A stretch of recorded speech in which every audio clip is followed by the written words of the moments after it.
Oke, ini adalah pembahasan cepat untuk paket basic hasil analisa AFTA, Aquila Fingerprint Talent Analysis. Nah, yang perlu diketahui adalah kita itu ada dua hasil analisa, yaitu hasil kuantitatif, yaitu hasil yang berupa angka, yang bisa digunakan untuk pembanding dengan orang lain. Oh, saya 110, oh sana 120, oh teman 130, oh teman 100, kayak gitu. Jadi angka pembanding untuk kecepatannya. Kemudian nantinya itu akan direferensikan ke tabel ini. Jadi kalau 100 sampai 114 itu di angka rata-rata atas, kalau 85 sampai 100 itu di rata-rata bawah. Kemudian yang kedua adalah hasil kualitatif, yaitu hasil yang dibandingkan dengan diri Anda sendiri. Jadi nanti ada menonjol, sangat menonjol, sedang. Jadi menonjolnya di Anda itu di mana gitu ya. Kemudian sangat menonjolnya di Anda itu di mana. Jadi ini hasil kualitatif itu adalah hasil yang dibandingkan dengan diri Anda sendiri. Kemudian hasil dua angka ini itu hasil ini itu dua ya. Jadi misalnya seperti ini. Nah, di sini ya. Visual 3D itu di angka 123. Nah, ini kok musikal angka 127 gitu ya. Jadi intinya adalah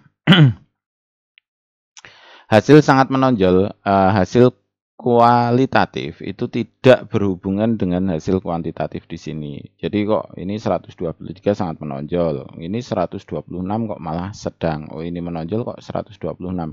Jadi ini adalah dua tabel yang dijadikan satu ya. Jadi tabel kualitatif sendiri, tabel kuantitatif sendiri, cuma kita jadiin satu. Jadi ini antara angka dan keterangannya itu memang tidak berhubungan, kira-kira seperti itu.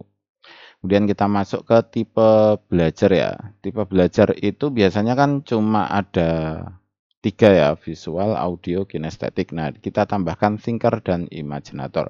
Visual itu untuk membaca, menggambar, membaca, menggambar, menulis, itu visual. Audio itu berbicara dan mendengarkan. Kinestetik itu menyentuh, sentuhan dan gerakan. Thinker itu berpikir, mencari solusi. Jadi masalah, solusi. Imaginator itu membayangkan. Jadi di dalam otaknya dia bisa membayangkan suatu objek yang benar-benar seperti nyata itu di dalam otaknya. Atau perhitungan. Jadi orang imaginator itu misalkan dulu kan punya temen ya, biasanya ada temen yang nggak coret-coret, ngerjain matematika gitu. Ngerjain matematika nggak ada coret-coretan tapi ketemu. Nah itu orang imaginator. Kalau thinker ini tetap perlu coret sana, coret sini, coret sana, coret sini. Tapi dia memang fokus di solusi gitu kalau thinker.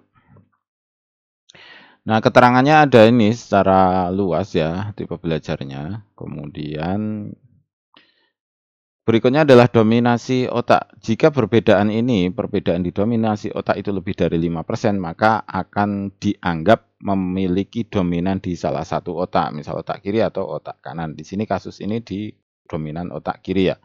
Otak ketika itu seimbang, perbedaannya kurang dari 5 itu dianggap seimbang dan itu bisa hidup secara wajar gitu, normal.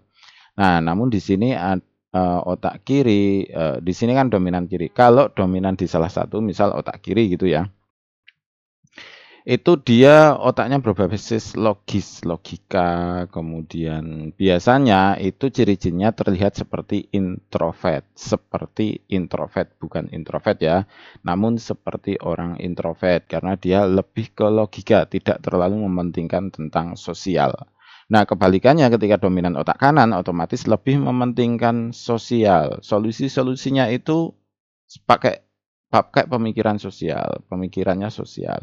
Kalau otak kiri pemikirannya di teknis dan logis. Keterangannya ada di sini secara luas, kemudian dominan itu otak kiri, otak kanan juga ada di sini. Nanti bisa dibaca sendiri karena ini versi cepat. Kemudian untuk kecerdasan majemuk itu juga interpersonal itu apa gitu kan, hubungan dengan orang lain ada juga keterangannya secara lugas ada di sini. Jadi, nah pertanyaannya kok ini interpersonal di urutan dari Tabel ini itu mengurutkan berdasarkan angka tertinggi di kuantitatifnya. Jadi hasilnya nanti akan beda-beda tiap klien ya, tiap Anda itu nanti akan beda-beda. Makanya untuk keterangannya tidak bisa diurutkan sesuai dengan urutan yang ada di sini karena di-sort berdasarkan kuantitatif. Jadi angka tertinggi akan berada di paling atas. Berikutnya adalah motivasi. Motivasi itu adalah bagaimana cara mengendalikan atau menyuruh atau memberi tugas. Jadi ini adalah pengendalinya di sini. Kalau kita tahu motivasinya, kita akan lebih mudah untuk memberikan perintah. Afektif itu berbasis perasaan. Jadi kalau orang afektif itu dijaga moodnya, jangan dibentak. Yang penting ditinggi-tinggikan aja. Jadi orang afektif itu suka dipuji.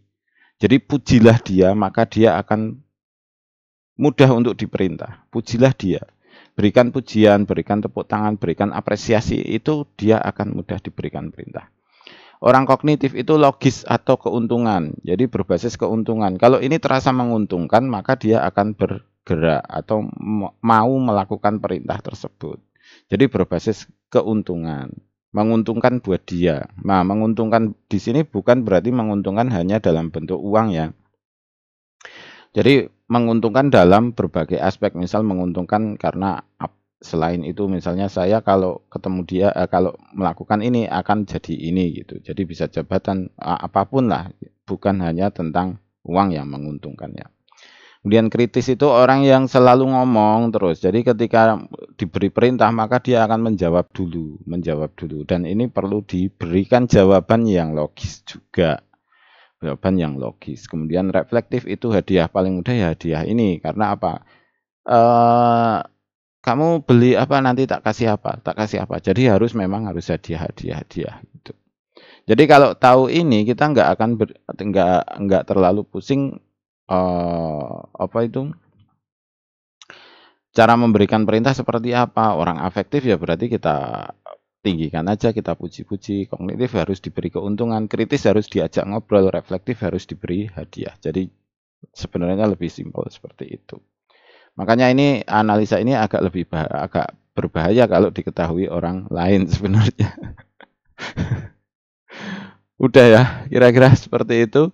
Terima kasih, selamat mencoba dan semoga sukses selalu.